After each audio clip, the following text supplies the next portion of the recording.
Hello everyone, this is Callie Respuzzi, the Collections Manager here at the Bennington Museum, welcoming you back to Tours at 10. Today we are talking about weapons and the Battle of Bennington. So, the Battle of Bennington, of course, happened in August 16th, 1777. The British were coming down from Canada, trying to cut off the New England colonies from the rest of the colonies. And the British, of course, had a professional army. The Americans who were fighting them were relying really on local militia who were not always very well equipped.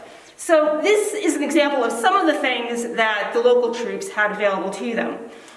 The top musket here is what's commonly called a fowler. It's a hunting rifle. This is what the men in Vermont were using to go out and hunt deer, and in this case, hunting British.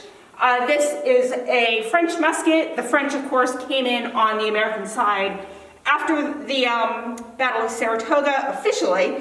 Unofficially, before them, they were supplying arms to the Americans. One of the things that are really interesting are some of the edged weapons.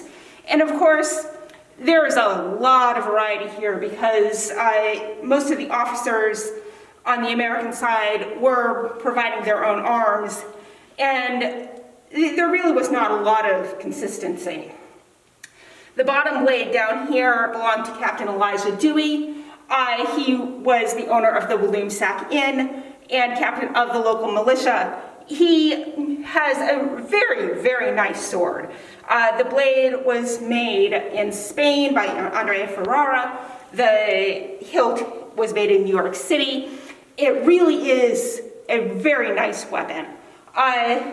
The second one up here in the middle is much more crude. It seems to be made from an old file and sort of jerry-rigged into something resembling a sword. This one up here on top is one of my favorite things in the museum. This is a broadsword that is from Scotland. It was used by a Scottish man, William Macaulay, during the Battle of Culloden when he was fighting Bonnie Prince Charlie. And after the Scottish lost that particular battle, he fled to Ireland.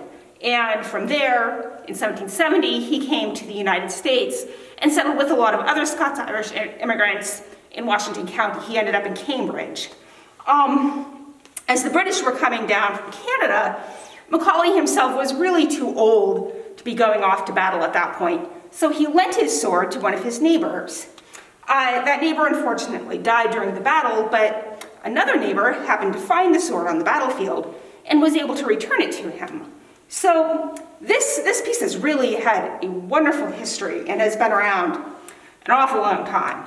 So, and been through many battles, including the Battle of Bennington here in our backyard, after being involved in completely different wars against the British. So these are some examples of some of the really interesting things that the Americans were fighting with. And amazingly, were able to beat the British, despite having a bit of a ragtag bunch of weapons.